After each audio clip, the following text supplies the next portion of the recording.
Welcome to a rebroadcast of a show originally published on April 12th, 2016. This is Sophia's Emporium. Originally, I had called A is for Adam, but a much better title is Intuition and the Love Energy.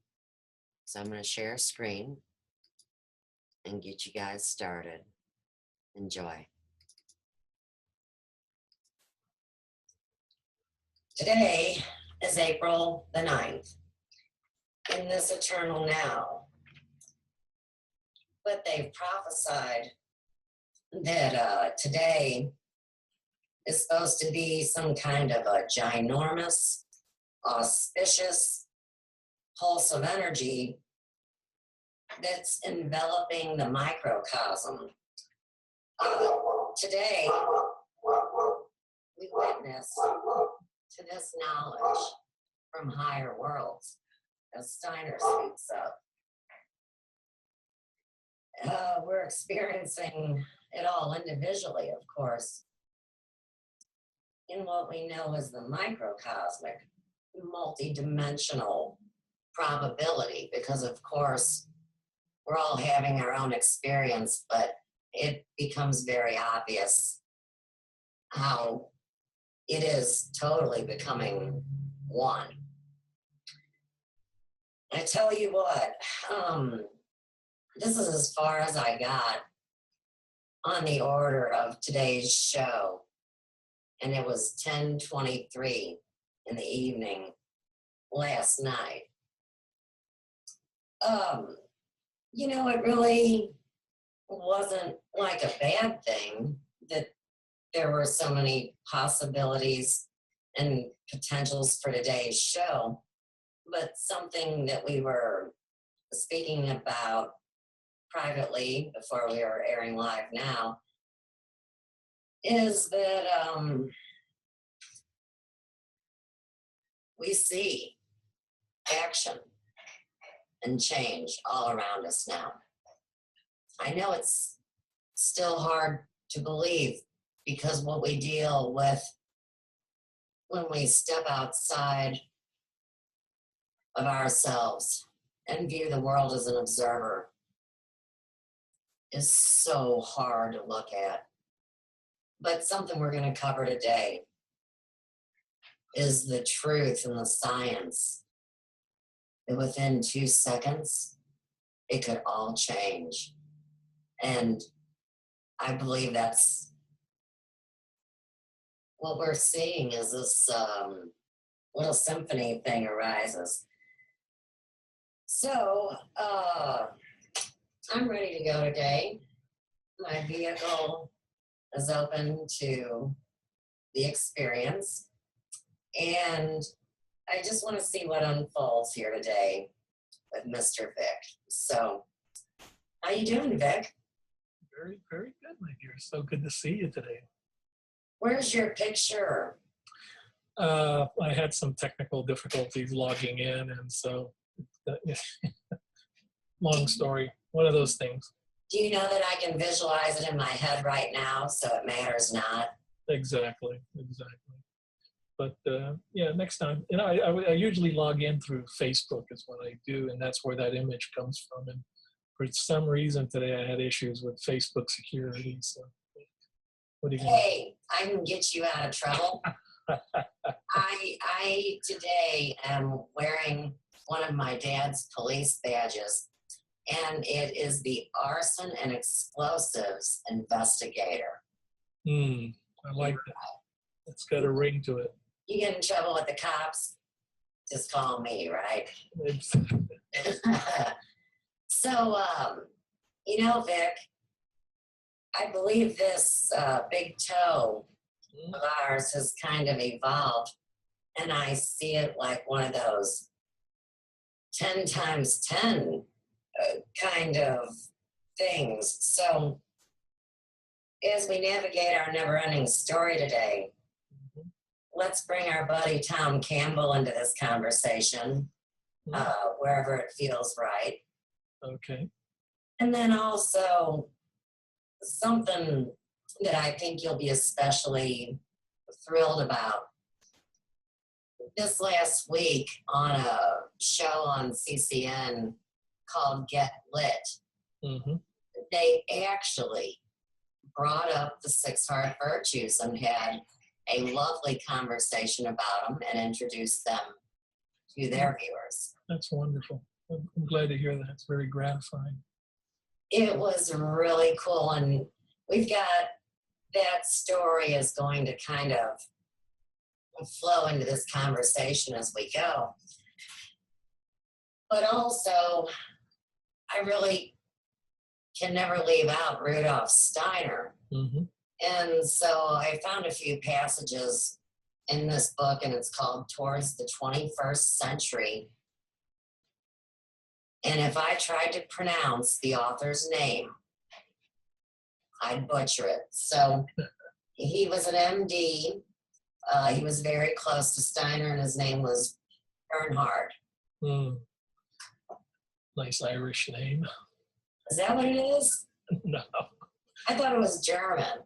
Yeah, it is. Oh, okay. That was me trying to be funny. Okay. Well, you know what?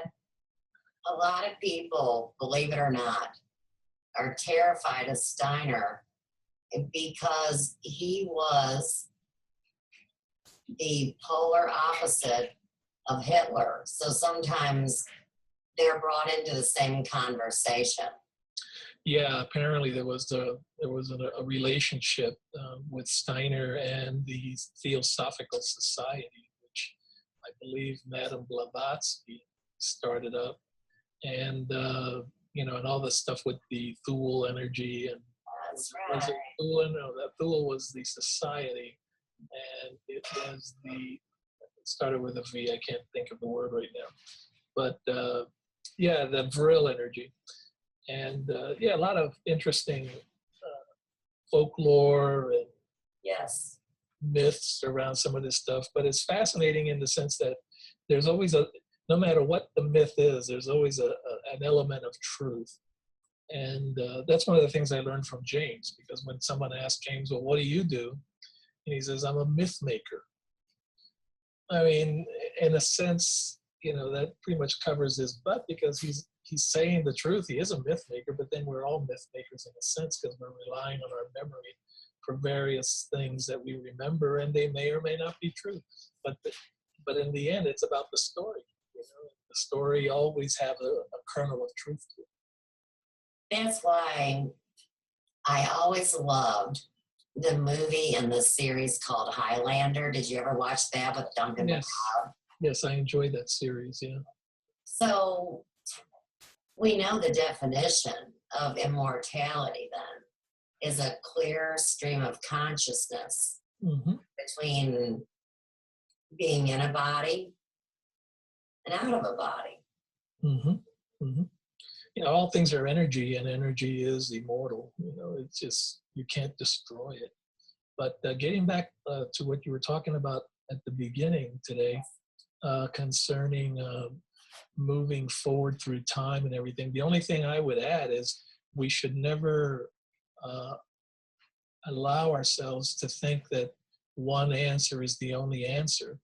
And there's always, no matter how evolved the person may be, no matter how much he's reached or she's reached a level of mastery, there's always the plus factor. You never reach the end of this thing.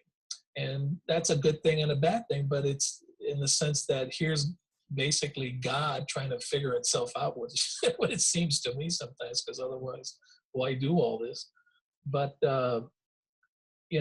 to see the relationship of time and space, and then understand that it's all based on our perceptions, the information that's presented. And that's what Tom Campbell would say, that our reality is actually information.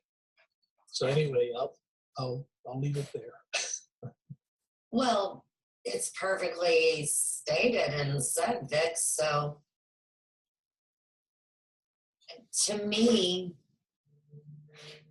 it's a simple acceptance, just like accepting the ebb and flow of the tides or the changing of the seasons. And like I said last week, I mean, I think when we ascend and we are changed, whatever that entails, that all of those questions that have always been dear to our hearts will be answered. So to me, no matter what we believe is going to come our way, it's all about the love. Absolutely. In fact, I was looking at that little video you sent out that asked me to look at, with the one with the nuclear atom stuff. And there was a point there where they say that there is this energy that keeps it all together, the atom. And, I've heard masters and other paths say things like, that love is the glue of the universe. And that's exactly what this reminded me of, that this energy is the love energy. And because, in order for it all to stay together, it's because of love. I mean, what else would all this stuff stay together if it weren't for something like that? And anything that is not of the love vibration is perpetually sought out to find out what that magic ingredient is. But they're not able to. And so that is probably, to me, the brightest message that we can extend to the world. That's true. No, it is. And the world is a very different place than what we perceive. I was listening to David Icke the other day. I think Biggie had him on a couple of times. And I've been listening to David and read some of his stuff, the early stuff. And I've always enjoyed seeing him grow, basically philosophically. And some of the stuff he comes up with. And he was talking about, how the mentality and how we as a species are evolving, and we're at this wonderful position now. So he sounds a lot more optimistic than he did several years ago. And that to me is nice. It's nice to see. And we carry in our heart brains the knowledge that really we have had a tremendous expansion even since the beginning of 2015. So anyone that has spoken for a length of time and become well known surely was doing the best they could to relate their truth at that point. And I think it takes a strong moral and ethical individual to say, hey, I can explain that. Let me show you how it happened. So that's a lot of why I do what I do. No, it's great because, you're helping expand people's awareness and consciousness. And, like you were talking earlier about, going through these lifetimes and living and dying. And I was listening to Bashar the other day, and he mentioned something that I knew of, I had heard of, but I liked the way he put it. And he just basically said, hey, who's to say you didn't die a second ago? I mean, literally, something, and then now you came back at this point in time and picked up where you left off. And that's the kind of, I like that kind of thinking because it breaks all these these old molds that we have about how things are supposed to be.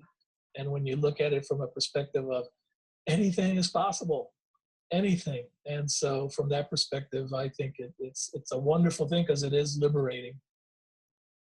Theoretically, there would be upwards of 11% of the people that can experience this and be the catalyst for the change. So before we launch and take off into our adventure, I do have an experience to share, and it's more like a picture in my head. It's a gratitude in my heart, and it today goes out to Mel V. And it's how she said what she said on one of her most recent episodes of Wax Lyrical. And yeah, and what a fool I was, but keep in mind, I was only 3 months in, and I do have What faith it was and like trust people and is believe that scene out of Braveheart. and tag. So you put yourself in that mindset. And so here's this character that we all love and know as, Mel. And she's speaking like with all of us peaceful warriors that are involved in free and independent media, let's say. And, she's gathering the masses before they set sail on this adventure. And I feel like I get to be a recorder of deeds and bear witness to the synchronicities that I'm living, like current time. And so through experiencing like this coming together with these other broadcasters, I feel like we're all kind of going like this, and our shows are building and creating a synchronistic flow that's going through a lot of it. So, what we're going to do is we're going to leave entropy behind as we make our stand. And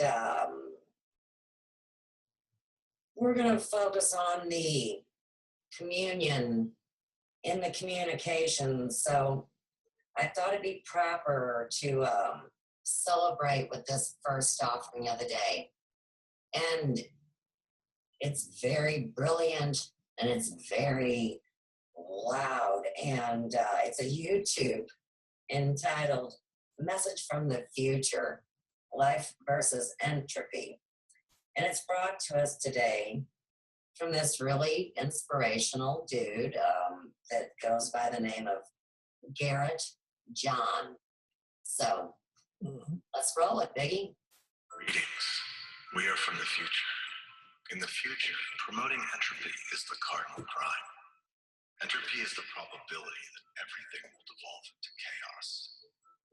Kingdoms will burn, empires will collapse, worlds will be destroyed. What was once beautiful, vibrant, immaculately organized will be torn to shreds, turned to dust. Entropy is the scientific term for Murphy's Law.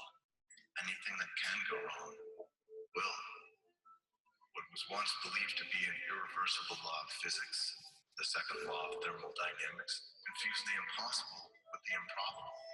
There's a subtle force that reverses the irreversible, brings order to chaos, salvages the unsalvageable, overcomes impossible odds. Life.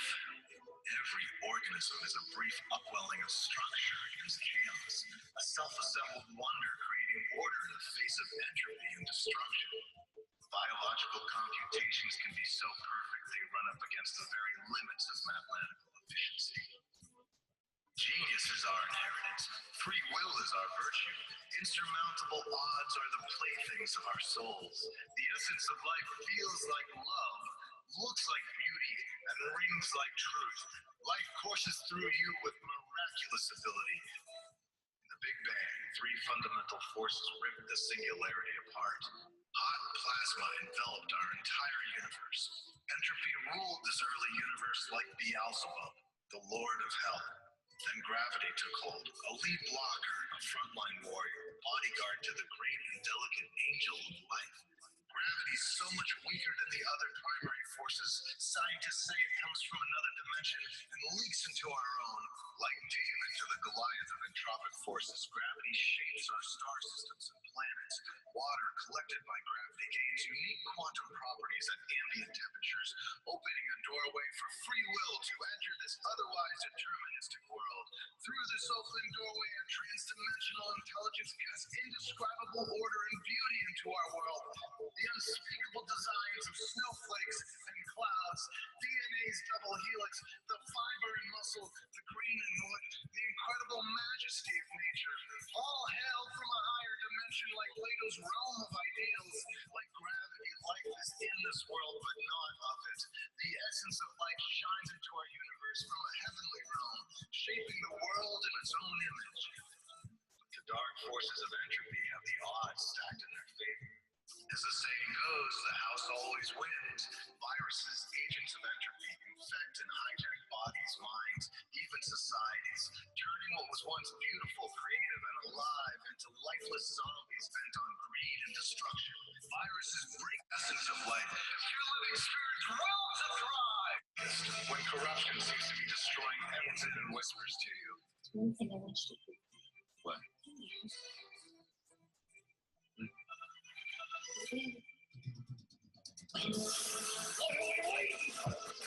When you align your will with the will of life, there awakens in you a power so unstoppable, so unassailable. All the forces of the universe bow to honor it. Impossible odds and no match for life's clear intentions, because life can have this multiverse to its core.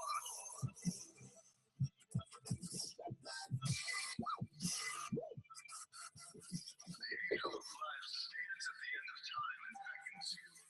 Goosebumps signal her presence is near. You are called to make this universe a living reflection of life's heavenly nature. Whoever gives themselves entirely to the service of life overcomes this world. Your being comes alive. You become a force of nature. And the growing determination in you arises to let there be light.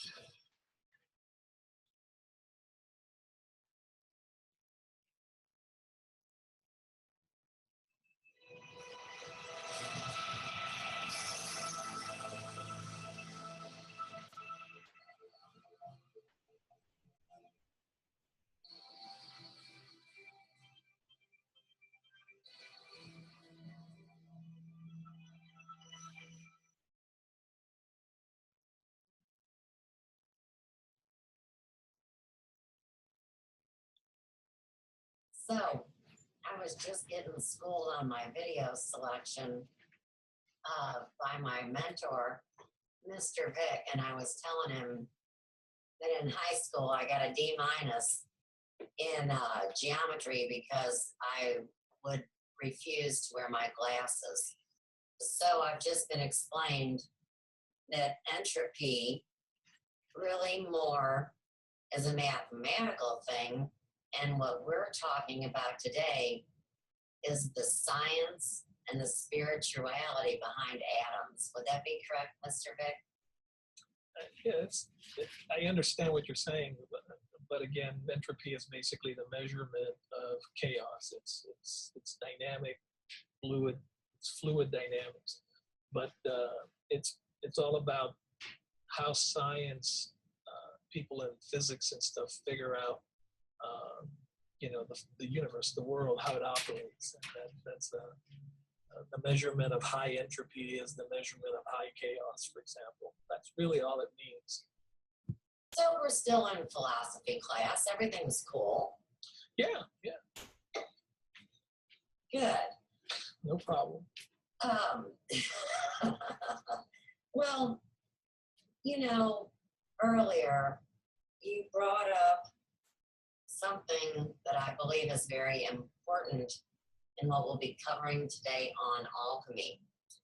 And so let me get back to my paper here. Through the portal here at Sophia's Emporium, we seek to be a subtle force that reverses the irreversible. It's my intent that the exchange that we have today becomes likened to the secret adhesive that binds and holds together the great cosmic charge, that it puts the spiritual in the science.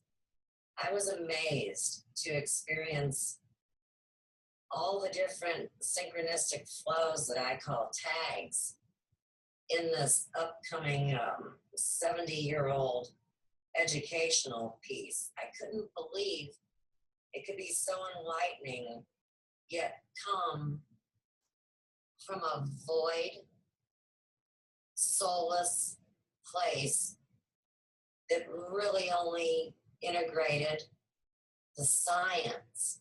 But, you know, all this information was new.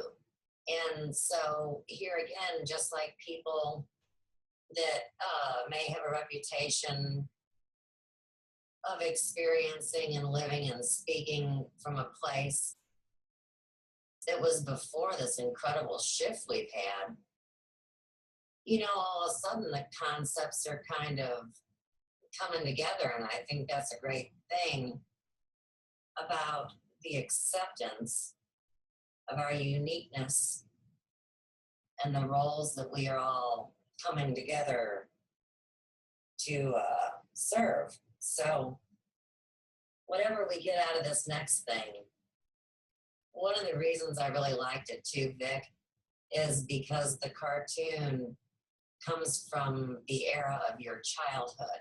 Mm-hmm. Absolutely.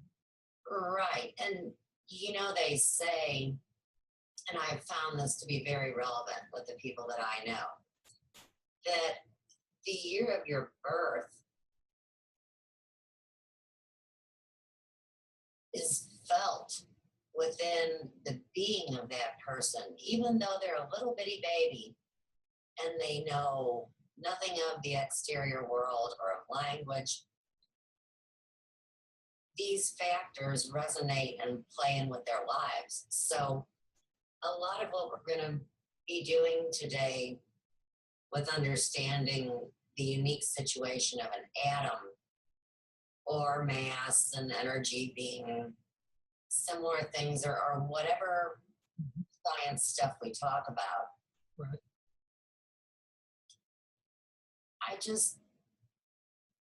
It's humbling to know that it truly is connected to something way bigger than my comprehension. I think it's also like the old masters used to say, that there is nothing really new under the sun. You know, everything that you see around you has happened before. You know, we're just going through this process of experiencing. And you know, when you look at the way the whole thing is structured, it always comes back to the experience, having the experience. Someone recently said that living on this earth to God is like him putting his finger on his forehead and asking, what is it that I'm experiencing? I'm not sure if I got that right, but it's sort of along those lines. And I thought that was pretty interesting way of putting it. I do too, and we have a spin for that after our cartoon break. So this timeless classic, you can find it on YouTube at Cartoons Free Public Domain, and it's called A is for Adam. So we're going to enter this kingdom as children and learn something. I had seen that several years ago, this particular cartoon, and I thought it was extremely enlightening in terms of understanding atomic weights and stuff like that, stuff I should have learned in chemistry. But I thought it was excellent. My wife, when we were looking at it, she says, you know, is this just another spin on the old control factor stuff where, you know, people are just saying, well, this is the way it really is, but it really isn't. So keep digging. That's all I can say, folks. Well, let's let everybody enjoy the cartoon, and then we'll be able to tie in what we know about spirituality into this very scientific Absolutely. piece of work. All right.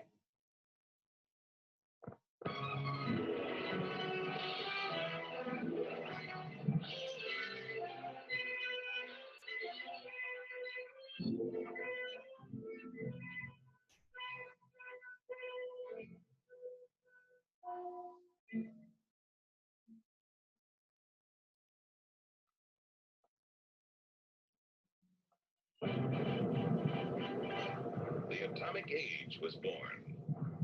There There is no denying that since that moment, the shadow of the atom bomb has been across all our lives. All men of goodwill earnestly hope that a realistic control of atomic weapons can and will be achieved. Meanwhile, good sense requires that all of us prepare for any eventuality. But wisdom demands, too, that we take time to understand this force. Because here, in fact, is the answer to a dream as old as man himself, a giant of limitless power at man's command. And where was it science found that giant? In the atom, a particle so infinitely small that it takes over 100 billion atoms to make up the head of a pin.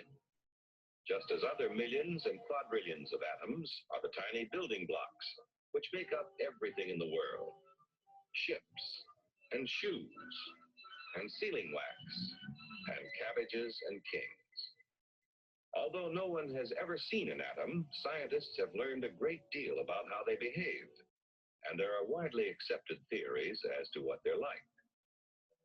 Let's start by meeting a leading authority on the subject, Dr. Atom. Now, observing the professor himself, we can see that his structure resembles, in many ways, something almost as vast as the atom is small, the solar system. And there are certain similarities. Here is the center with electrons in surrounding orbits. But whereas the planet's movement of electrons is slightly different, there are other differences too. Hey, hold it! Thank you. Now, the solar system together is electrical. The electrons, which are negative, are attracted by the protons, which are positive, and vice versa. But here in the nucleus are other particles with no electrical charge, called neutrons. Very important characters, too, as we shall see. And equally important when it comes to atomic energy is what scientists call the atom's binding force. It's a kind of cosmic glue holding the nucleus together. This, then, is a single atom, but certainly not all atoms are alike. There are, in nature, more than 90 basic elements, which is science's term for families of atoms. To scientists, the atoms of the individual atom families, or elements, are identified by number. That is, the number of protons or positive charges in their nucleus. And they vary all the way from hydrogen, which has just 1 proton, to oxygen with 8 protons, to gold, he's rich with 79, finally on to the heaviest of all natural elements, uranium with 92 protons. Now, within each element, or family of atoms, there can be different members, each one having the same number of protons, but differing in the number of neutrons. The total of an atom's protons and neutrons is its atomic weight. Thus, in natural uranium, we have U-234, U-235, and U-238. These different members of the same element or atom family, science calls isotopes. Some elements, tin for instance, have a great many isotopes. Others, like aluminum, are lone wolves with just 1. Now, most atoms of most elements are content with their lot in life. We speak of them as being stable, but others are busy day and night, being what science calls radioactive. Like radium, throwing off powerful rays along with some of its neutrons and protons, until it actually alters its own nuclear structure and changes to another family, and then to another, until it does become stable at last. This spontaneous changing of elements is called natural transmutation. Its discovery gave men of science an idea. If an atom could change itself, why couldn't man change an atom? Using as bullets the very particles which radium threw off, a noted British scientist bombarded nitrogen and converted it to oxygen. In terms of individual atoms, this is what happened. The radium nucleus threw off an alpha particle consisting of 2 protons and 2 neutrons. One of the protons was absorbed into the nitrogen nucleus, turning it to oxygen. This was artificial transmutation, man changing the elements. From that first experiment, others by the thousands followed as scientists devised ever more powerful particle accelerators, commonly called atom smashers, to transmute more and more kinds of atoms. All scientifically important, but hardly world-shaking. Then, in 1939, some scientists were experimenting with transmutation of uranium. What would happen, they wondered, if they fired a neutron at a uranium nucleus, already the heaviest in nature? Why not try? So they tried. And the result? Nuclear fission. Instead of a minor change, the atom split in 2. Truly a discovery to change the world. For what had happened when the uranium atom split was a kind of double miracle of science. Half of the miracle concerned that binding force we spoke of before, that kind of cosmic glue which holds the atom's nucleus together. We still don't know all about that binding force yet, but we do know it is equivalent to mass. Therefore, we may speak of it as having a kind of weight of its own. Now, the 2 atoms into which a uranium atom splits also have binding force. But for some reason, it takes less of that glue to hold them together, and in the process of fission, a tiny fraction is left over. What happens to it? It explodes as energy, proving Einstein's theory that mass and energy are really the same. But we spoke of a double miracle. To understand the second one, let's slow down that fission a million or so times. A single particle starts the reaction, splitting the uranium atom. Here now is the release of energy as heat and blast. Here are powerful rays being given off, similar to X-rays. But here are free neutrons driven out with tremendous speed. And provided there is sufficient U-235 present, what science calls a critical mass, those neutrons bombard other uranium atoms, causing them to split and split still others. The result? A chain reaction. Over 1 million billion atoms exploding within 2 seconds. And the force? It would take Yankee Stadium full of dynamite to equal the energy released in the complete fission of an amount of U-235 the size of a baseball. With this discovery, at the time the free world faced a war for survival, it was little wonder the first thought was a weapon. But how to obtain enough material for even a single bomb? Only a small fraction of natural uranium is the U-235 isotope, which will fission in a chain reaction. And to separate enough U-235 quickly enough seemed all but impossible.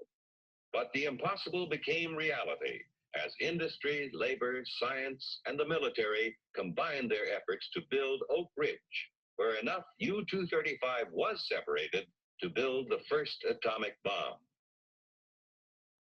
At Hanford, Washington, another impossible project proved possible when a huge plant was built for the mass production of the artificial element plutonium. This process involves what may be called the furnace of atomic energy, the reactor pile. Here is a structure or pile of graphite blocks. In the reactor are placed rods of natural uranium containing both U-235 and U-238.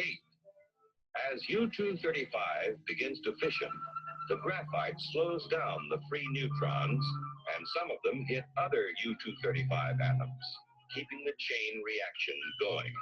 But others of those slowed down neutrons hit U-238 atoms. And here's what happens. Remember, we said that U-238 wouldn't support a chain reaction. However, it will capture neutrons from U-235 fission and start a process which converts the U-238 first to neptunium, then to plutonium. And plutonium will fission in chain reaction. Thus, the reactor itself is a source of atomic fuel. Besides producing plutonium, the nuclear reactor makes possible two very important peacetime uses of atomic energy. Remember that the chain reaction process in the reactor creates tremendous heat, which scientists have learned how to control. Thus, a reactor may be substituted in many industrial applications where heat is now provided by coal or petroleum. But such uses in the foreseeable future are limited. For one thing, a reactor pile must be shielded to protect the workers around it from dangerous radiation, and this shielding adds tremendous weight. However, an atomic energy power plant has already proved feasible. The future supplying of electric power to entire cities is far from impossible, while nuclear power in locomotives, submarines, ships, and even very large airplanes may all but revolutionize future transportation on land, sea, and air. But perhaps the most valuable byproduct of the nation's reactor piles is radioactive isotopes. Research has revealed that many elements not naturally radioactive became so when placed in a nuclear reactor. And these isotopes, working as tracers with such measuring devices as a Geiger counter, became invisible detectives, aiding the cause of science in many different fields.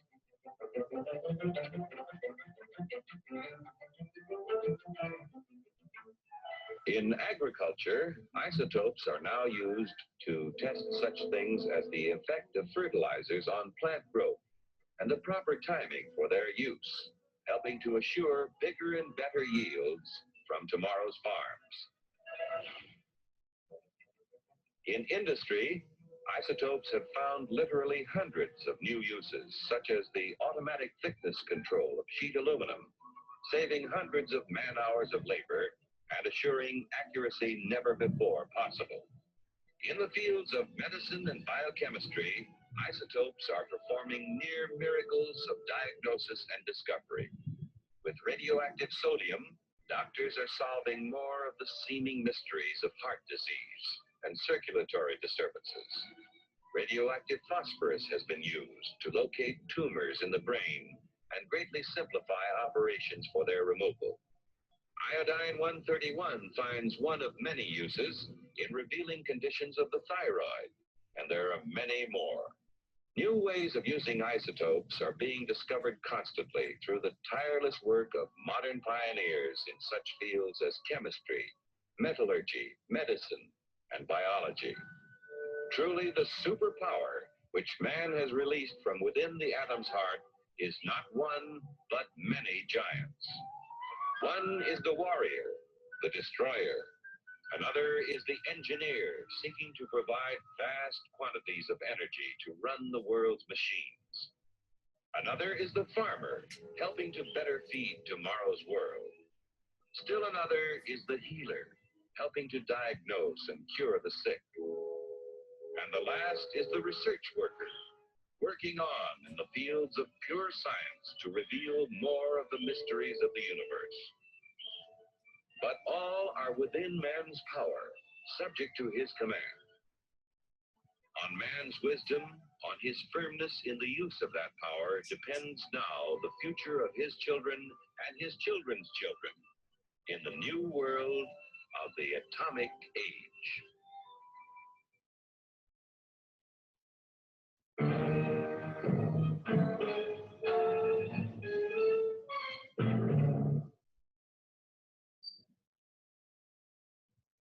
All right.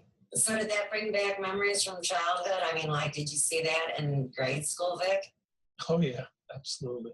It's funny because there was a certain quality to the voice and the narration that it was instant. Just takes you right back to the 50s when this thing was produced. Well, let me ask you this. We're not that much different in age. Mm-hmm. I never saw that cartoon in high school or grade school or even kindergarten. The only time we saw anything like that was because my father was in the military, so we would go to the army base to watch movies. And every once in a while, on a weekend, when kids were off, they would have a little get together and they would show movies like this, for the kids to watch. Of course, nobody really understood it, but it was, especially me at that age, because I think when that thing came out, I was only about 3 or 4 years old. But no, it's fascinating, and it's just so interesting to watch the differences in the consciousness then, which is, I think, a lot more structured than today. Today, I don't even know what to say about today. We're back to entropy again. We're in a high entropy position where we're seeing this chaos, this all around us, just constantly going on. And I just hope that in my life, as we all start to evolve, we start to develop a harmony within ourselves. And then that would then illuminate the path for others, because it's like, it's contagious. It's like a chain reaction. So that's why I always say to folks, you want to change the world, start with yourself. I think Gandhi said the same thing. See, and this is where I go, oh my goodness, because of course I believe that that's really actually what we're doing current time.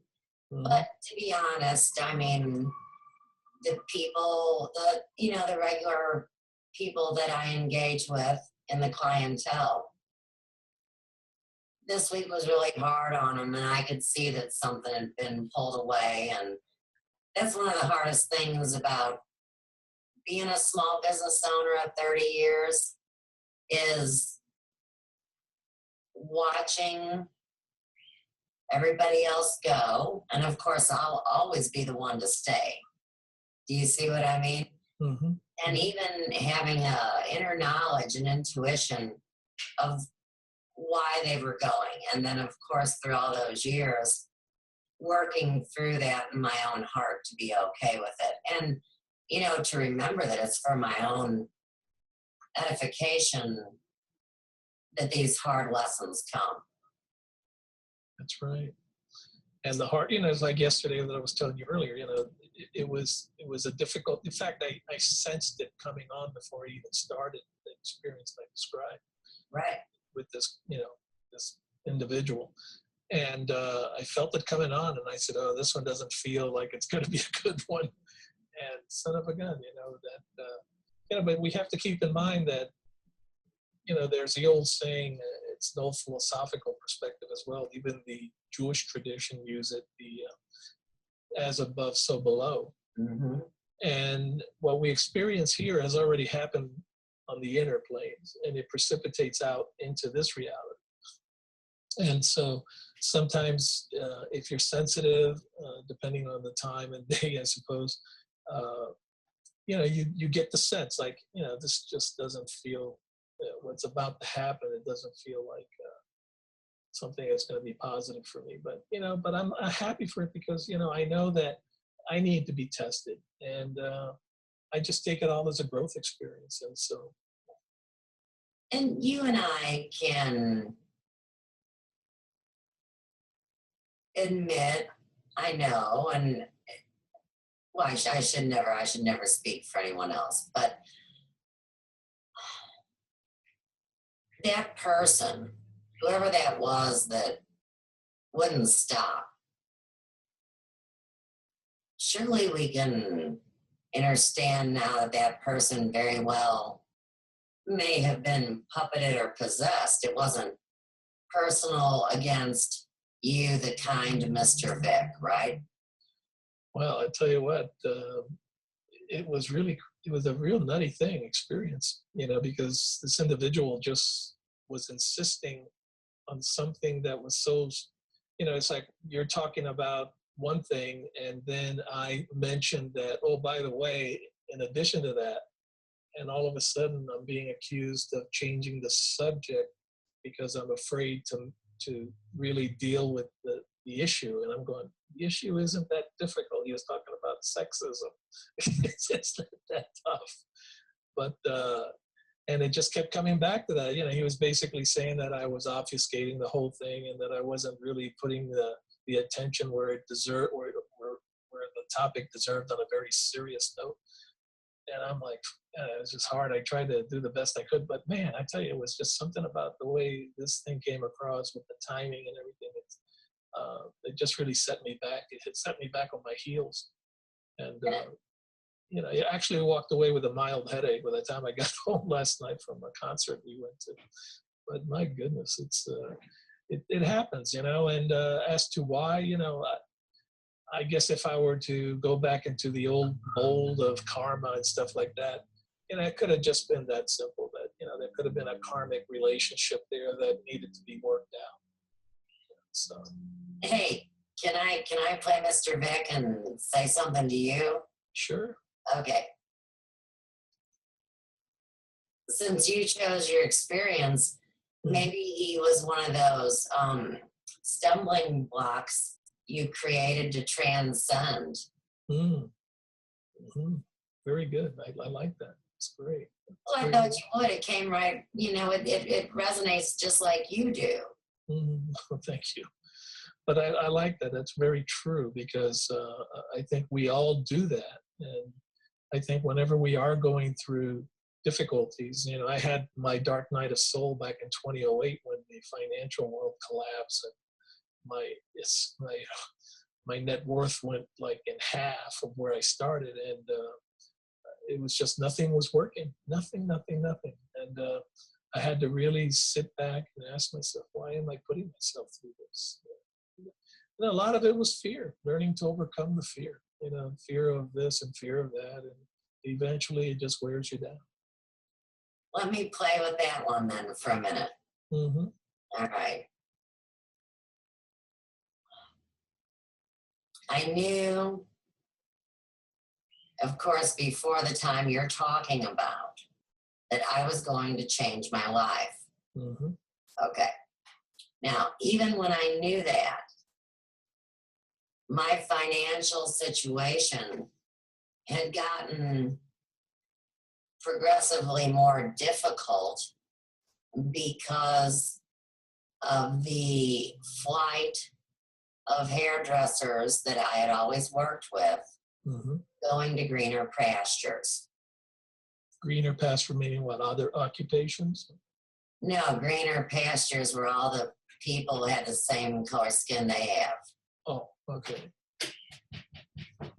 If your clients go, you gotta go, or you gotta be good enough for them to drive back to see you. Which option do you think most people take? I mean, they buy the newest pair of shoes, the newest house, the newest town. It's a simple fix to a problem that's within themselves.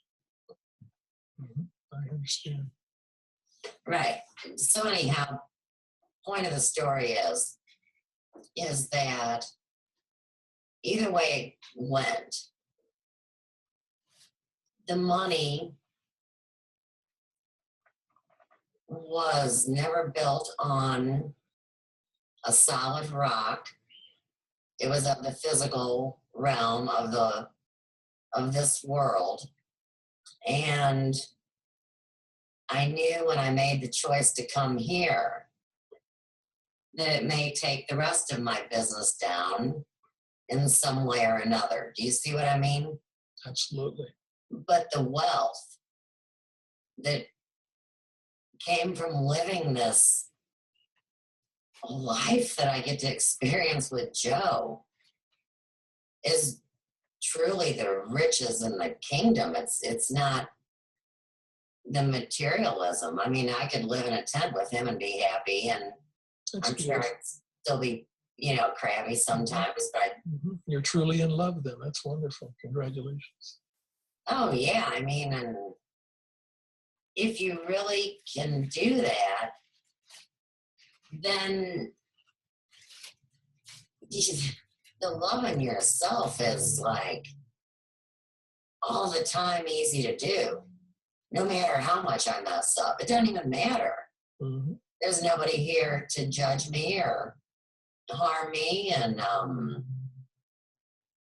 I wish everybody could experience that. I wish that my parents could have experienced that. I wish that people that have been manipulated in any given way that's taken a part of their soul, that it can be restored. And I think that everyone has that potential, no matter how hard or how much the cards were stacked against them. Mm-hmm. Mm-hmm. But recognizing that you are that love energy within yourself and learning to love yourself, as the song goes, it is the greatest love of all in that sense. So, because you can't love anyone else unless you first love yourself. Yeah.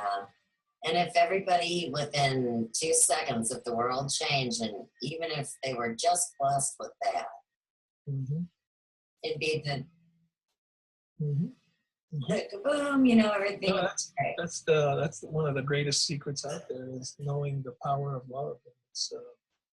It's an amazing thing, and you could constantly see how we're all being constantly manipulated into fear. You turn on the TV, fear. You turn that, and it's like at a science. It's a level of scientific, calculations. It's just breathtaking when you think about it.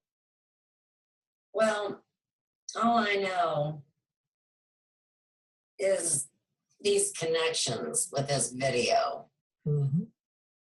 Okay. I thought it was interesting that big, electric man, you gotta ask, okay, we know what we dream of, right? Who are they to dream of this limited power when they don't even have themselves in check? So these simple things that we're all doing now as a collective, to me, prepares us for a time when we truly understand what it's all about, and we use our free will to manifest properly.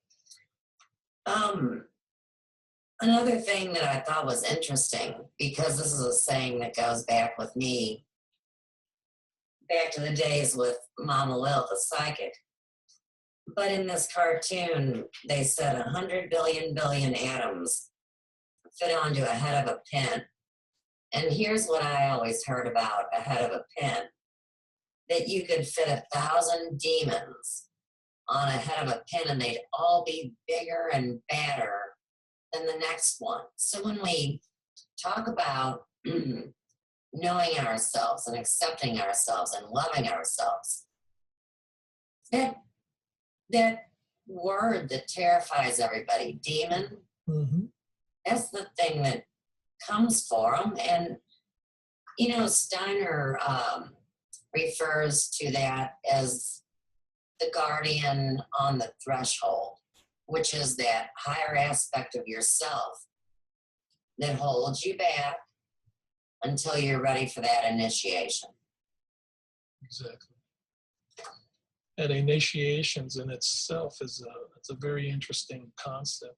No euros for you, back Susie. in the day, I would go through initiations. I finally got up to the fifth initiation, and that was the soul plane initiation, and that meant that I had reached self-mastery. And then I went on, vis-a-vis another master, and I went on and got up to my 8th initiation. And now you're moving into the God world conscious, or the God conscious stuff. But the truth is that when I think about all that, you're really initiating yourself. It's almost like giving yourself permission and to do these things. It's like saying, well, I got the initiation, so therefore I can think from this perspective or feel from this perspective. And the truth is that you're really giving it to yourself. They provide you the structure of how to get there. But when you get there, like in my case, whenever I would go, I got to the point where I was afraid to take an initiation because all hell would break loose. My life would just become a topsy-turvy. Things would just, and But then, I figured, hey, you know what? I'm on this path. Let me see how far it goes. But in the end, that's all I found myself doing is giving myself permission to do these things. And that's great because that's the liberation of it all. I don't have to rely. I think James talked about, the age of gurus is over. You're sovereign. You can explore any world you want concurrently if you want. You just have to reach that state and have to acknowledge it within yourself that you're already there. I'm going to sincerely attempt to do that today with my parents' life charts. So there was a great little thing that Steiner had to say about that. So it's written that each man lives not outside, but within the I. In the same way, in intuitive cognition, one lives in all things. Thus, to enter into all things, one must first step outside oneself. One must become selfless in order to become blended with the self, the ego of another being.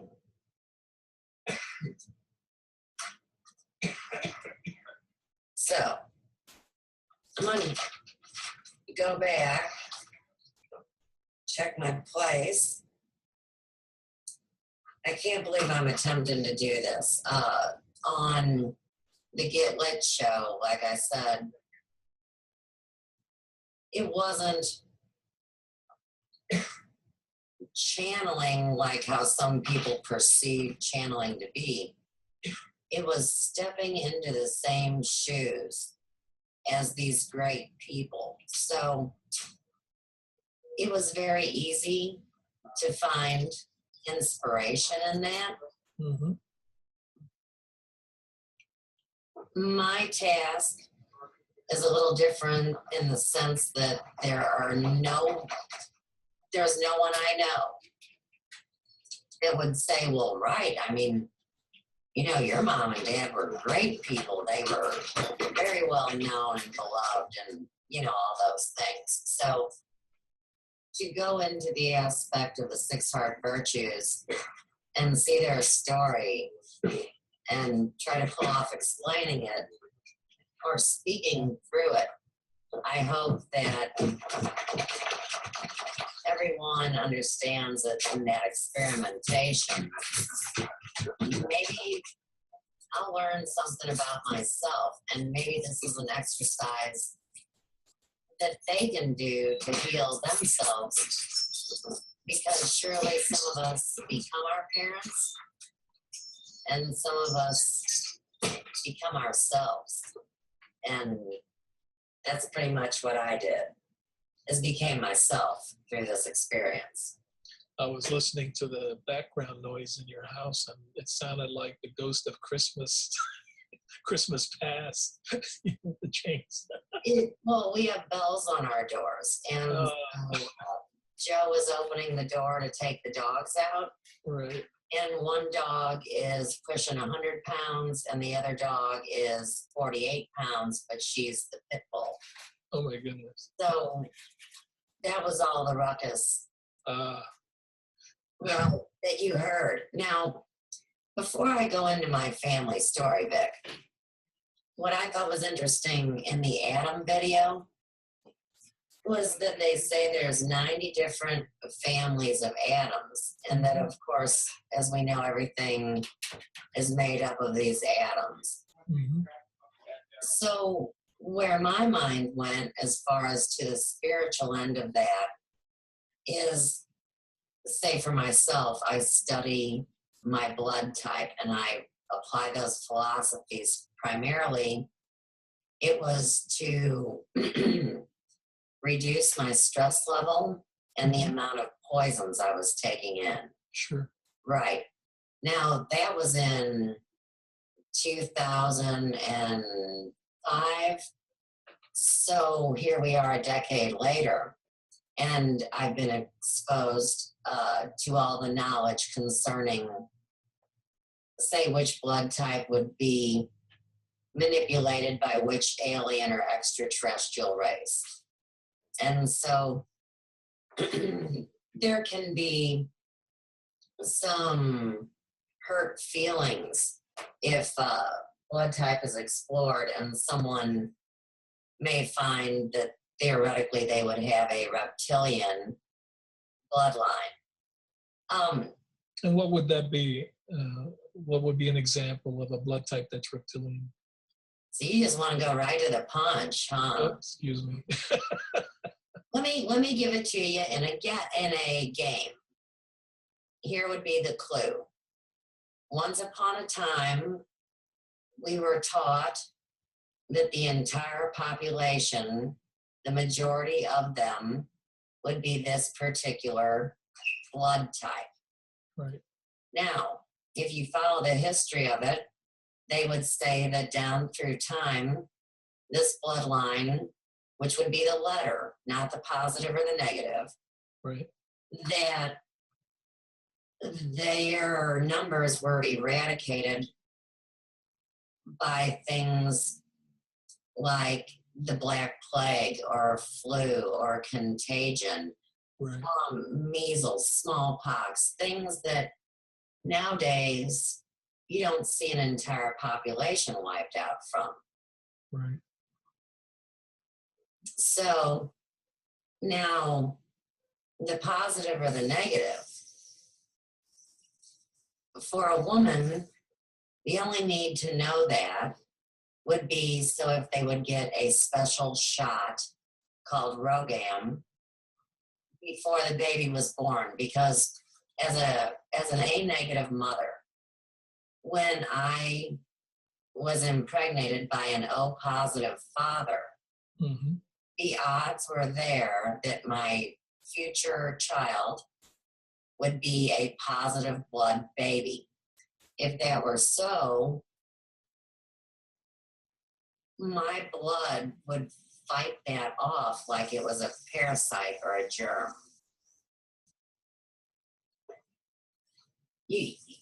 Most people only know the negative factor through childbirth. It's really not relevant as far as your, say, amounts or portions or what you would eat or imbibe if you were looking at your potential list of poisons.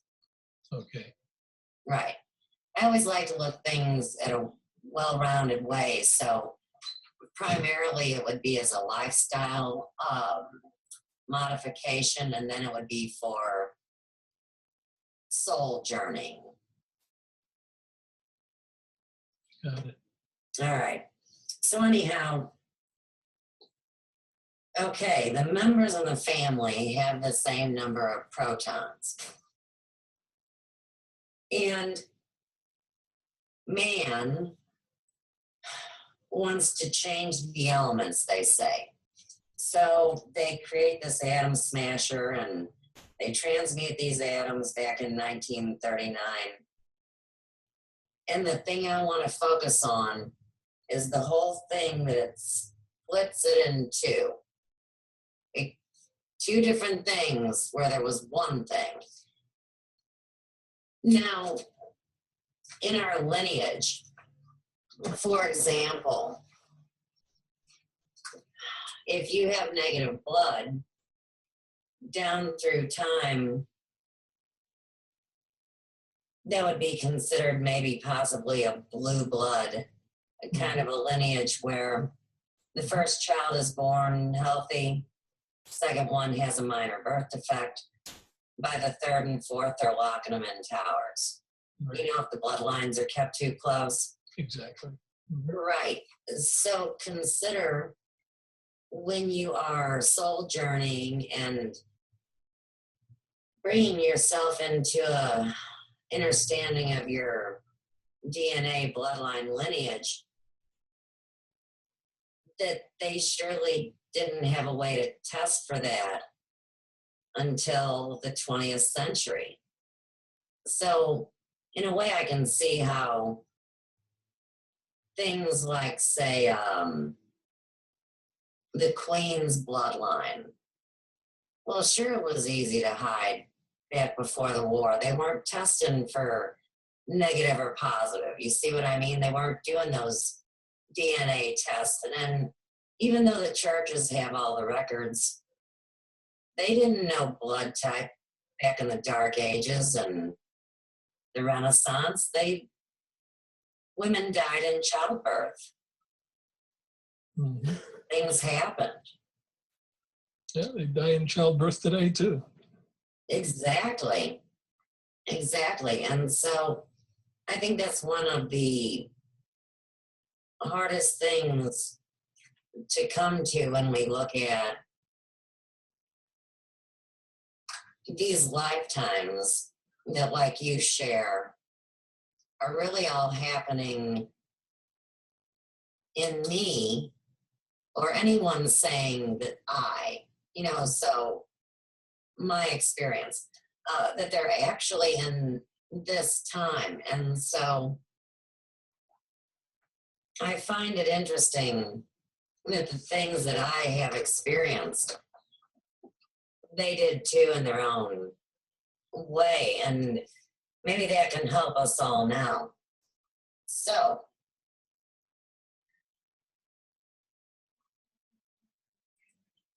I had a hard way to go as Larry Glasscock. I was born without the knowledge of the Rogam shots. And so you can see, as a baby, I had that slight little birth defect. And looking back, this would be the very thing that kept me prisoner of my own personality. I'm very young. You still have the same eyes, by the way. It's kind of interesting. Your eyes look pretty much the way they did when you were an infant. All I can say, because that is true, he had blue eye. We had blue eyes here. Mm-hmm. We can all see how much I had matured and how much more serious I had become. Mm. Interesting. In this eternal now, huh? Very interesting. Pisces, Aries. Interesting how it works on the astrology wheel as well. And of course now, even though we think we're in the age of Aquarius, we're still in the transition time of Pisces, but we see that things go the way that we don't expect them to. Mm-hmm. That's where we find time. So, my mom was so sweet, very sickly woman. And as a teenager, I had no clue that my mother had cancer and had been actually admitted to the hospital and was irradiated because of my own pain. And so being born to a sickly mother that couldn't play, and I couldn't play either, maybe that's where the whole idea comes that I could never give myself the props that I deserve in a serious manner. Everything was a joke. Mm-hmm. Yeah. So growing up a redheaded boy was not an easy thing. And it's interesting. I have a picture here with my brother, George. And I have a rifle. Now, the big mystery that, of course, Sue's discovered would be a story from my childhood where out in the country where I grew up and played, there were people that we had a shootout with on a country road. A real shootout or just fun shootout? No, it was a bad shootout. Oh no. It was terrible. And what happened was we were both greedy and we were fighting over like a vegetable stand or something weird. So it's a good metaphor for the earth these days. It sure is. It's amazing how there is no time.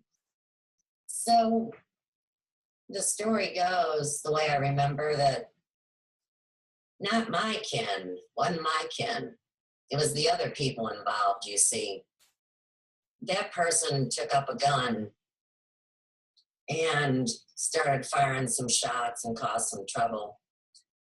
And so the police came and it went to court, and there was a lot of back and forth bickering, kind of like neighbors do. No injuries, I take it? Not yet. So after the one day at the courthouse, this guy decided he was going to end it all. Mm. And so he picked up a rifle and he went to kill his wife because surely she couldn't survive without him. You know, women in those days were very fragile. Mm-hmm. And so this gal, his wife, she didn't want to die yet. And she hid in a bathtub and somehow avoided the gunfire. And by the time the police got there, he put a gun to his own head. Oh, no. Yeah, and he blew his face off, but he lived long enough to get to the hospital, and he was DOA there. Right. Yeah. So as I look back, I believe this is the reason why I sacrificed myself as a young man, because more than anything, I loved to work in my garage and do carpentry and electronics. I was the most talented wood crafter, sharpshooter. I was the best at everything that I ever did. So Don't tell me that Annie Oakley was your role model. You know what? Even though my mom was a weakling, she wasn't going to take any trouble from her men. And so this one time she told my dad, I want to redecorate, knock that wall down. And they blew her off. You know, I blew her off. I mean, I could have helped her, but I had my own life. So the one day I came home and she had knocked a hole in the wall. She took a sledgehammer. My mom showed me. As my Jewish friends would say, she had a lot of chutzpah. And she loves Susie. So there's a very strong connection there. And well, we'll get along to my daughter in a minute. But anyhow, I was a mechanic making 3 times the money. Mm-hmm. Now I know why I went to that police academy. I must have been terrified from my childhood. Mm. I mean, either that or I wanted to get away with stuff. Yeah. And you It's know, logical what you're saying. It's perfectly logical. well, and you know, the great thing is that I'm kind of a pack rat and I save everything. Right. So this is pretty funny. This is every driver's license I ever had. Is that right? Every one of them. And Which is the oldest? it would be August 8th, 1956. Get out of town. You didn't have your license back in 56? I was just the hot rod Lincoln. In 56? You weren't born in 56. Larry, Oh, your husband, Larry? So these were all the licenses that... I'm speaking for my father. It's me. That's why I did that up. I went, what? No, I'm doing like a mystery play. I get it. It's still me, Suze. No problema. I was getting into it. Oh, Gotcha. Sorry for the interruption. hey, no problem. Hang on, let me get serious again. All right, so my first license we were talking about, sir. They used to actually write down the offenses they busted me for. Mm. So back in 1956, I had a fine, which was a second offense that was $15. Yeah, I mean, maybe I needed to run things the way I needed to run them. So what are you saying? Maybe I misunderstood or missed something. You're saying that these licenses are you, because you keep referring it to as yourself. They're Larry Glasscock's driver's licenses. And you were Larry? Is that what you're I'm saying? Sue's. Then why do you keep saying my license and I I got was this? role playing again. Oh, you lost me. Sorry. Okay, look. See, this is what I'm trying to show people, okay? Yeah. Okay. I'm not channeling. Right. But I Okay. was wondering for a moment there, what was going on?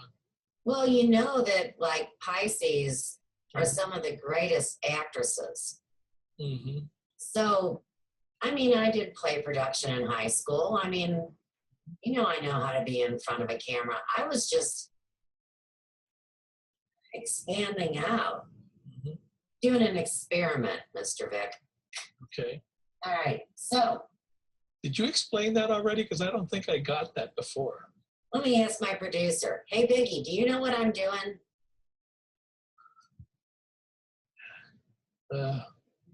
Biggie, there he comes. I think he left. He's here. He says yes. He knows. Okay. Just like the magic 8-ball, everything's good. Okay. I apologize. Hey, Been asleep or something. I love having fun with you. Everything is everything, man. All right. He says he knows what you're doing. Hey, wait. Happy anniversary. Hey, that's nice. Big 1 year, my goodness. Well, of course, now we have to admit that this is the second. We have completed 1 full year, so we are now in our 2nd year. That's right. You're a 2-year-old. All right, back to the program. So I'm going to go back into my dad's experience. Are we good? Absolutely. Okay.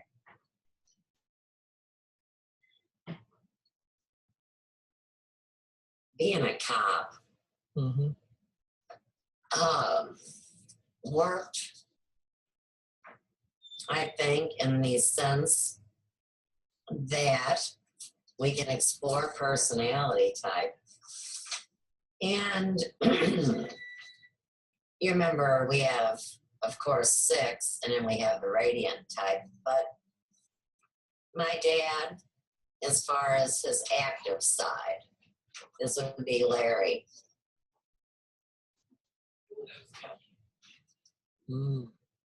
Memory, poor contact with the outside world, relates to the past, inner world primary. Okay. Active inner looking type. Mm-hmm. The self-conscious type has a strong inner life, given over to its own thoughts. It has poor contact with the outer world and scarcely relates to nature and fellow human beings. It does not, as a rule, feel at home in the world of the present. It has no relation to the here and now. It relates only to the past. Memory is the most important soul function of their type. This makes sense because memory activity is primary function of the I.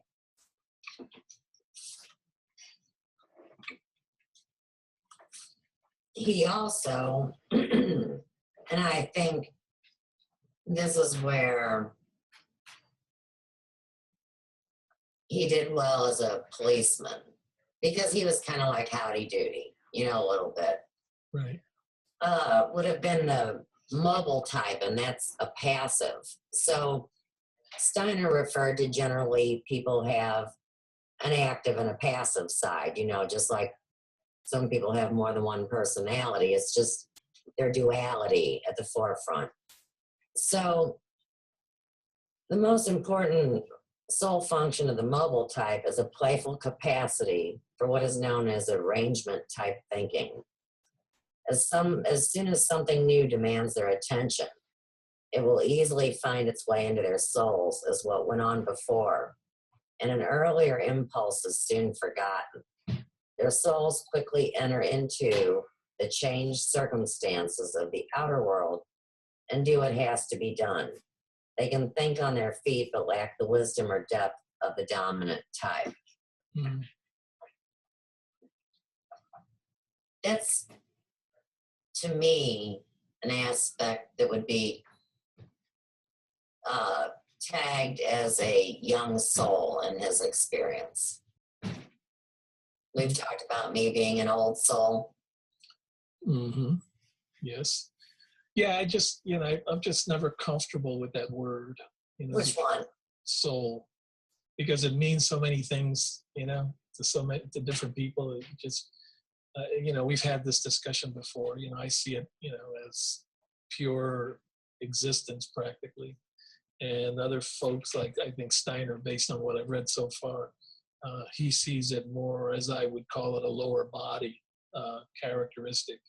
Because we all have bodies that correspond to the emotional plane, and we have a body that corresponds to the mental plane, and so forth. And these are all different bodies that exist in all these different frequencies. And as humans, we basically have it's like, putting your hand in a glove. Each finger is a body, and they all work seamlessly together.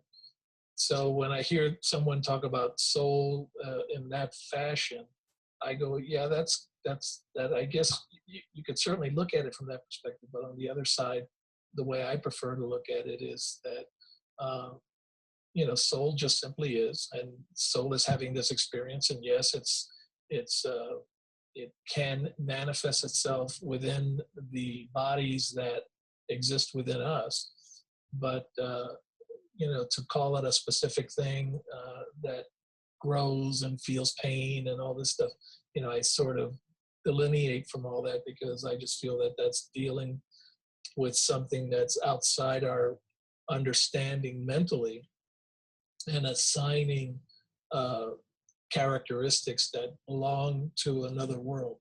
You understand what I'm saying? I do, but let's remember this. Mm-hmm. Right now, I'll use your analogy. Many people are trying to fit the multidimensional aspects of themselves Mm-hmm. into a snug glove called this one body. Okay. Right here, right now. Whatever we bring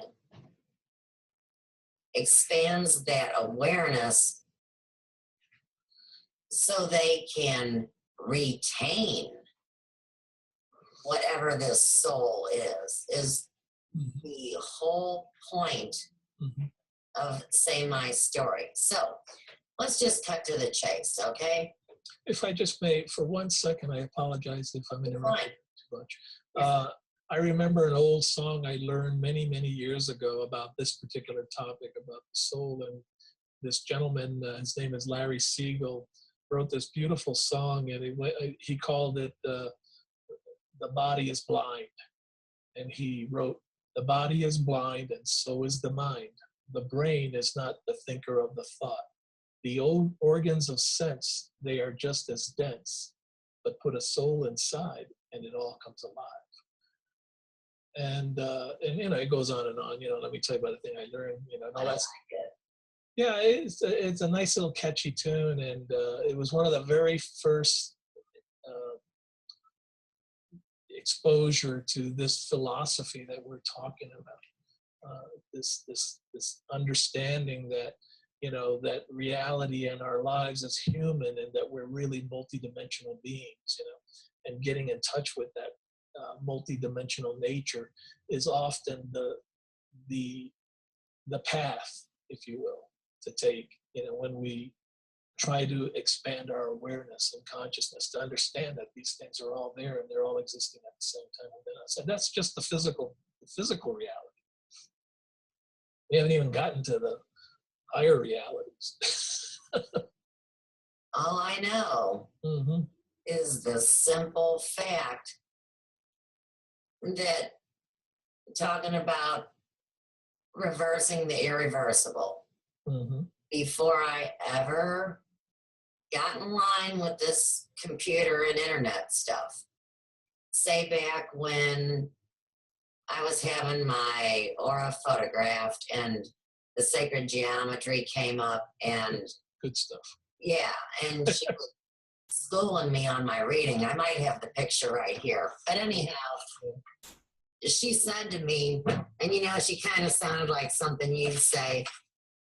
She's like, the time is up to be able to help the people that can't be helped. Do you know what I mean? So, Okay.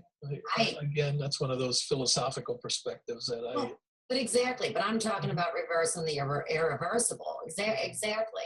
And all I know is that even when the phenomena happened, they told me, I've done enough. If I didn't ever want to do any more work, I had cleared my karma. I was good to go. And that's why I tell you all the time, I mean, I've had so many messages that Mm-hmm. if I never did another piece of outreach work, nobody'd be bitching at me. But I really do believe that all of these incredible things are going on because of this collective that I choose and find and acknowledge myself to be a part of. Right. Right. Anyhow, real quick, I'll just flash that. This is the year I'm talking about. This would be like one of the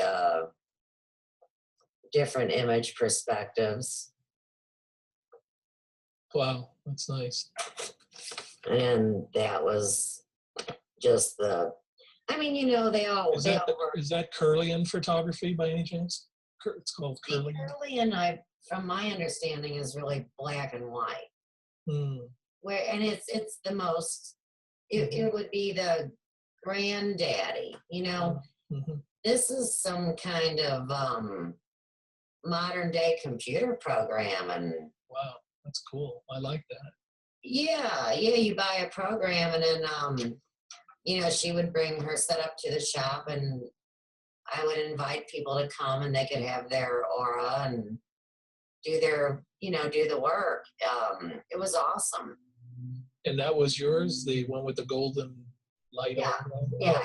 That was gorgeous. I loved it. We'll do a show one day and delve into all of them, because I can show how it went from the progression and what I was going through. And that's all part Mm. of life charting, and just here again, knowing the reasons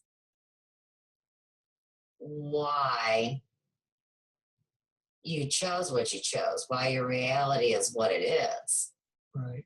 Right. Mm-hmm. So back to this, because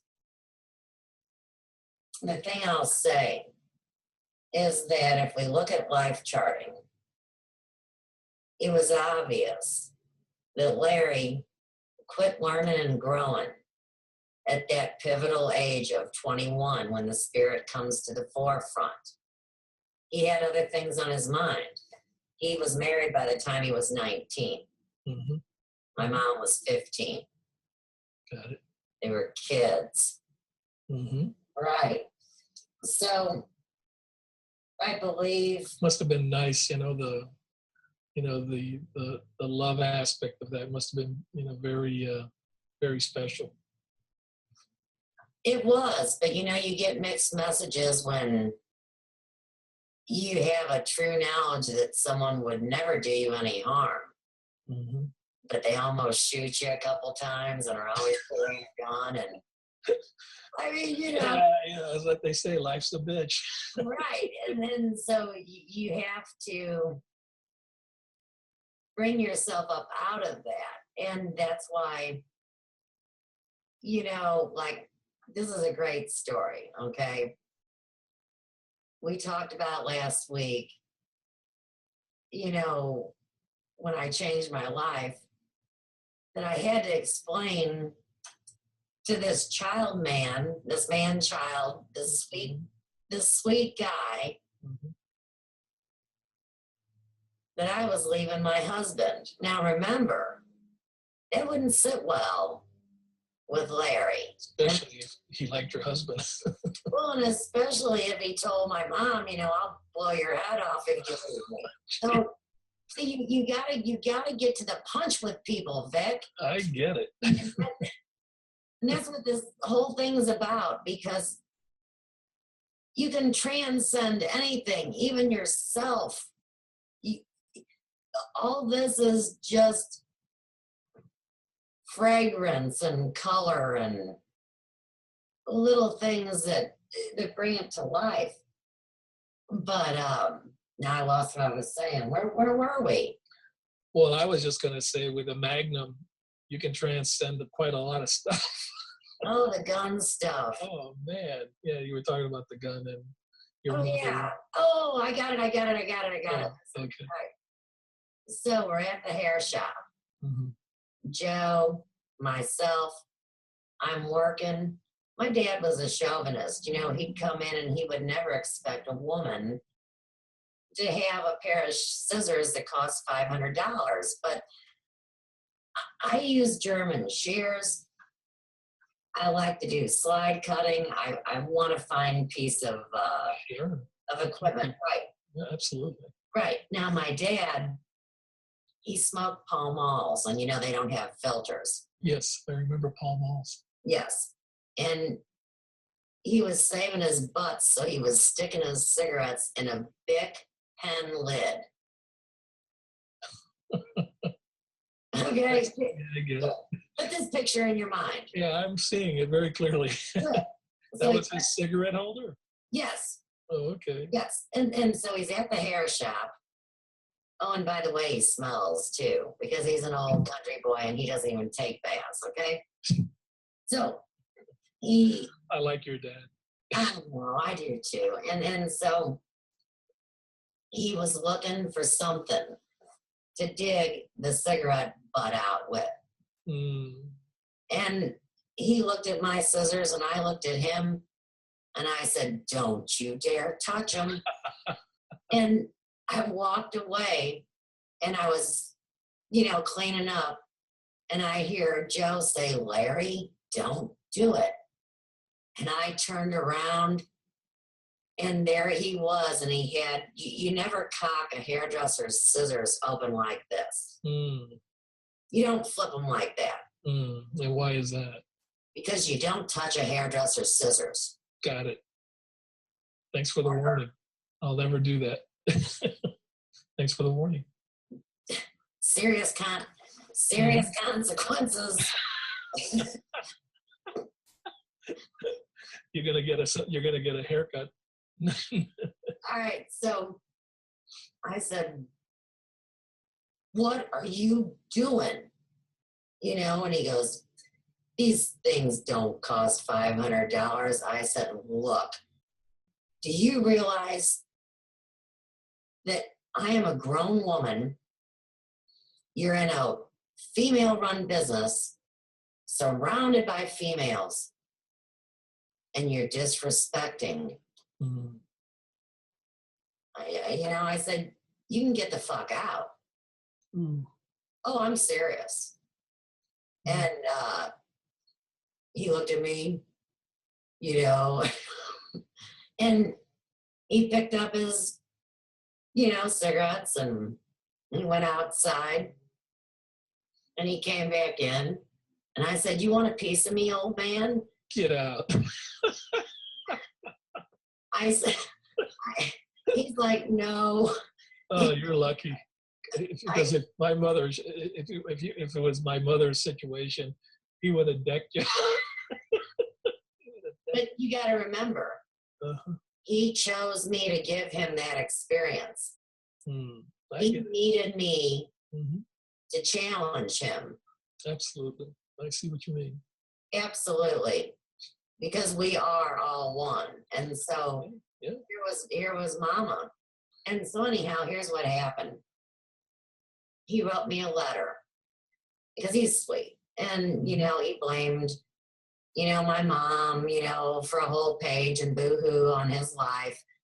And then on the second page that he said he never wanted to do anything to get me that upset. And if there was anything that he could do to make it up to me, to let him know. Right. Well, that's when I wrote him the letter, the Dear Dad letter that explained to him I couldn't love my husband, you know, the way that my dad, you know, saw that I should and that I really loved Joe. Right. Right. So that is the way I got out without getting murdered. Yeah, I could see that. Yeah. And Wow. isn't that great? Because my dad loved Joe. He was his best friend. Yeah. He must have been very upset. And Tim was his yes man. So like, even though Tim knew he couldn't be left alone and my dad was too tight to go in assisted living, Tim let my dad come live with him. Well, you can't say that that's a good thing if Tim's not there. That's ego. Mm-hmm. Absolutely. Right. But it was beautiful that we could all work together. And I leave my old life and step into a new reality. It took a lot of courage. Absolutely. I understand. All right. So, you know what? This has been a lot of fun. But of course, we just went free fall and we have 18 minutes left. So I really want to at least show everybody, you know what, maybe we won't do videos. Maybe, do you want to hear about my mom? Do you want to go there or do you want to watch videos, Vic? It's up to you. Oh my goodness. I personally, I enjoy learning more about the person I'm with and what someone else put together, if you know what I mean. So that means you want to hear about my mom. Yeah, absolutely. Now look, I'm not going to say I'm Barb, okay? Because that didn't work out too good for Larry. So I'm just going to tell you what I believe. Okay. Or you want me to be Barb? Fire away. Whatever floats your boat, as the old saying goes.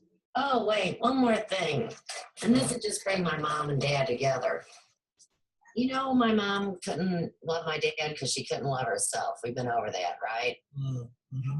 And so these two humans, if you want to assume that we're all just human, okay? How were they manipulated? What happened to them? And so if we talk about a traditional Christian, people would believe that people like this are buried in a box underground waiting for a trumpet. Yeah, I know. Okay. We know that that's not what's going on here. So here's what I know. Both of them were tired because their souls were continually being recycled and not getting to go home and be healed up like the angels, like I thought. They didn't get to carry their memories with them. They really believed that there was nothing beyond the grave. That's how a lot of people really believe. But my dad, all he wanted to do was live in the country. And he was always telling me that he was going to move me out there and teach me to wring the chickens' necks. And the only thing black would be the cows. And I would be crying, saying, I'm going to run away. I'm not going, that whole thing. That's where the word geek comes from, you know. Ugh. The word geek is a person who bites the chicken's head off at the circus. Really? Yeah, a friend of mine told me that. And he was serious. He was a good old country boy like your dad. Okay, so here's what happens. You take somebody that for whatever reason it is alienated from nature and isn't able to relate to the world in a proper way like that. Mm-hmm. Right. See, that's what I always at least could bring to the table, is to wake him up and say, Dad, that's your reality, but it's not mine. And I do think that he learned a lot from us about that. But rolling over into my mother, now, like I had told you before, many people would simply just blow all this off and say, well, she was a split personality. Mm-hmm. If we're looking on the spiritual or esoteric level, they would say that she was a, what was it? She housed non-physical astral entities. Mm-hmm. So now we're back to an idea like The Exorcist or Sybil, right? Mm-hmm. Multiple personality stuff. Yes, multi-dimensional. Mm-hmm. Yeah. So anyhow, whether or not she contracted to host these dark energies, or whether she was, say, a victim of MK Ultra, because you got to remember her father was high up in the military. And the more that I think about it, Mm-hmm. my mother had one job in her life, and she ran the copy room at Emerson Electric. Mm-hmm. The world headquarters is right here on the Ferguson line, Oh, where really? I went to high school. Mm-hmm. And she was legally blind, but they allowed her to be the one to run all the copies and to That's interesting. documents. Very interesting. She must have been handling top secret stuff then. Interesting. Yes. Now, So, what year was this, roughly? well, she went to work when I was 13, so that would have been 1977. And she worked there until she had to retire because she truly was legally blind. Mm-hmm. And she had a quadruple bypass. She had a heart attack, and that's how she finally got away from my dad. I see. Right. He was in the hospital, and she was holding his hand, and then she called the doctors and said, get him out of here. Mm-hmm. She went and lived her own life, had that bypass work, Mm-hmm. and lived out her days in a nursing home. Mm-hmm. She had legal property rights to his country land that he was never able to return to. Oh, wow. Their entire journey apart, she would always ask me, is he dead yet? Mm-hmm. And I'd say, Mom, for real? I promise you this. You'll both go within 3 months of each other and have to sit in the same theater and review your lives together. I mean, I'm trying to help, you know. Well, I understand. Right. Daughter. Well, you know, that's why I say I never feel a victim of my life. I had a radiant, dominant personality, Mm-hmm. and I didn't let anyone stand in my way. And, you know, just a couple weeks ago, I had a very traumatic experience with someone that I love. Now, you know, one of my favorite, okay, here's the reason why I survived and thrived and blah, blah, blah. Steiner would say it's because when you're young, that you have a heart-brain connection with your teachers. Mm-hmm.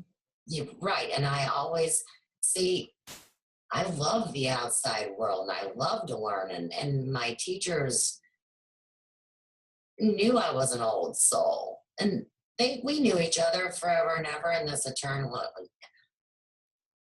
you know what I mean? Yes. Mm-hmm. It's just like knowing you. And even as a kid, I knew that.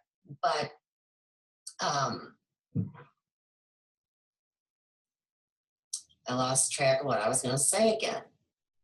That's okay. Well, it was really important. It was some inspirational thing. Yeah, it wasn't meant to be. That's okay. Hey, there is so much energy, like I said, and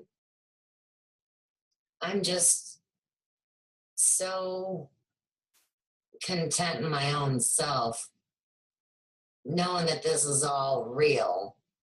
And oh, bingo, there's the finale story. The guy that was my theology teacher in high school, okay? What a shithead. So, oh no, I mean, he knows it, you know? But anyhow, here's what he said to me. That maybe what I'm experiencing on this journey is all an illusion. Hello. Excuse me. Oh shit. Do you know what happened to him, right? Yes. I mean, No, I don't know what happened to him. I'm just, I've got a 5-minute warning here. well, it take an hour and a half for me to really illustrate to everybody what a hard way to go I gave him. And I told his wife, I said, you know what? I said, you know I love him. I said, but it's that very kind of love that for years tried to keep me in a box. Right. And I'm so upset with him that I don't even want to talk to him. And of course, that is the A blood type that internalizes and then blows. And I've also had a long, respectful journey with many elders, and I've watched as they get older how they go from more like a sweet child to kind of forgetful and kind of a little mean. And he's on his journey. But, absolutely. and I told him, I'm never going to leave. I'm going to be here the whole way with you. You know? Now, this is, you're saying the theology teacher?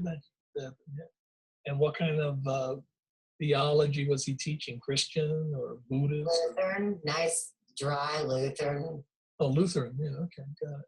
But, I mean, you know, he was a wild man because he was with the evangelical side of the Lutheran Church instead of the Missouri Synod. And I mean, it's like, you gotta be kidding me. I can't believe wars between groups that call themselves the same thing, but you know, his favorite author was Elaine Pagels. Well, it's like someone once said, and I thought it was very true, that there is really only two paths in life: the path of love and the path of power. And I think what happens with some of these folks, they get caught up in the power and they don't realize that they're not going to ever go anywhere like that. You know that old song from Mason Prophet, Two Hangmen Hanging on a Tree? No. Yes, you do. And I can't sing. As I rolled into Tombstone on my horse's name was Max. I'll relate to you whatever was going on behind my back. And now we're two hangmen hanging from a tree. Bother me at all. That sounds like a good song. It's an awesome song. Yeah. I'm sure you'll look it up. But most likely. I told him in another time that maybe I was the one on the, right side of the line, and maybe he was the one getting called a heretic. Because, in this lifetime, of course, the Lutherans didn't like it that I had such expanded ideas. I was kind of a thorn in their side, just, a little bit, but my faith was as strong as anyone. So here again, for anyone to tell me that I'm nuttier than a fruitcake and I don't know what's going on. See, that's where, Vic, when you talk to me about still being on this human side, if I start really speaking like that spark that I know I am, there'll be people lining up to say I'm arrogant, you see? So it's kind of like that balance on the little tight wire of life, and it's this golden thread. And well, as long as you flow from your heart and you express yourself that way, it doesn't matter. Even the mistakes are the right thing to do. Yeah, it's just the way life is. God bless the journey. And no matter what, I've got to be a participant. And I hate to sound like Charlie Sheen, but I've got to be a winner. I've got to be me. Remember that? I do. Sammy Davis. And it's true. I think that's great. So how do you see all the stuff that your parents, I know we're probably running low here on time, but we got 2 minutes. How do you quickly to summarize, how do you see this journey with your parents and all this stuff, and how do you tie it to today and where you want to go and take this? So, I'm that girl that really believes that something's going to happen, and in 2 seconds, we're going to bring a new heaven and a new earth. We'll just start there. Okay. We'll just start with the simple stuff. So, I get it. If you look at, let's take my archetype out of it. All right, we'll throw that in the trash bucket. Okay, so we all know that there's a group of us that are doing this work. And we know that we chose to be here at the greatest time in human evolution, no matter what that means.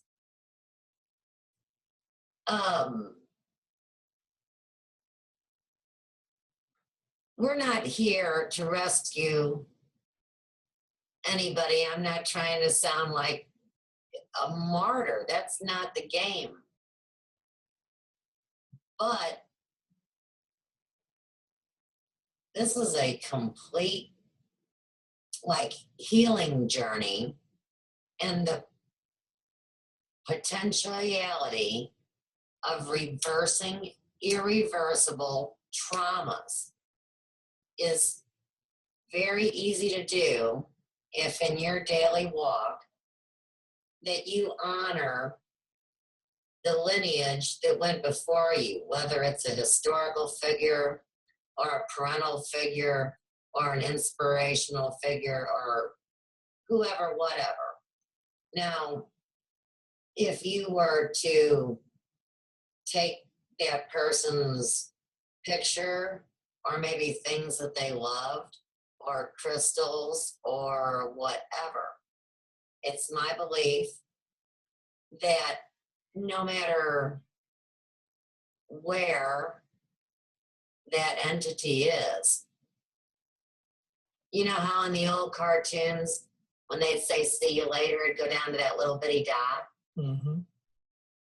Okay, so any of the spiritual realm, whenever they want, can look through that little bitty dot and see whatever they want, right? It's easy. They're limitless. They're not in form.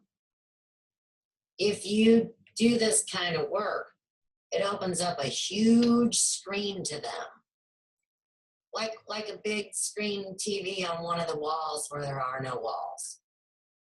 Mm-hmm. Like they're watching the big play in the never-ending story, right? Okay. Okay. And my dad came to Joe in a dream, a couple of years after he left his physical body. And he was explaining to Joe about he's really glad that he got out of here when he did, because he doesn't understand none of this, what's going on. And I want my lineage to understand why they were wiped off the face of the planet. And I want to just bring them all home. Well, I'm sure that's a noble task. So, but, I guess we can get into all kinds of philosophy about that. But anyway, I'm really happy that you're happy and that you're moving forward in your tasks and path. But I think we're out of time. Yeah, we are, Vic, for today. But, there really is no time. So I always think about that when I'm considering all the different things I want to fit in that are really important.